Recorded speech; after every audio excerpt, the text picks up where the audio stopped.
নমস্কার, আমি মিতালি। আজ আবারও চলে এসেছি আপনাদের সামনে একটা সাজানো গোছানো একদম সাধারণ ভাতের থালি নিয়ে। দিয়ে দেবো বাটি চাপা গরম গরম এক বাটি ভাত, তার সঙ্গে দিয়ে দেবো এক টুকরো পেঁয়াজ, একটা কাঁচা লঙ্কা, আর দিয়ে দেবো একটা পাতিলেবুর টুকরো। আর একদম একটা সাদা মাদা ভাতের থালি একদম। দিয়ে দেবো প্রথমেই একটু ধনে পাতা বাটা, যেটা একটু লেবু দিয়ে করেছিলাম, কাঁচা লঙ্কা, রসুন আর একটু লেবু রস দিয়ে বেটেছিলাম। তারপরেই দিয়ে দেবো পুঁই পাতা ভাজা, যেটা পেঁয়াজ, রসুন আর কালো জিরা কাঁচা লঙ্কা দিয়ে ভেজেছিলাম।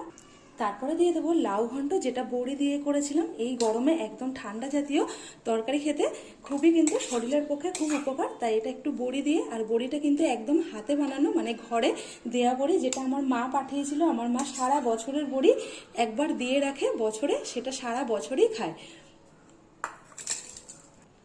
আর দিয়ে দেবো পাবদা মাছের ঝাল, যেটা সর্ষে আর পোস্ত দিয়ে করেছিলাম, গামাখা গামাখা ঝোল কালো জিরে পোড়া দিয়ে। আজকের ভাতের থালি আপনাদের কেমন লাগলো একটা ছোট্ট কমেন্টের মাধ্যমে জানিয়ে যাবেন। যদি আপনাদের ভিডিওটা ভালো লেগে থাকে তাহলে বেশি বেশি করে শেয়ার করে দেবেন, একটা ছোট্ট লাইক আর কমেন্ট করতে কিন্তু একদম ভুলবেন না।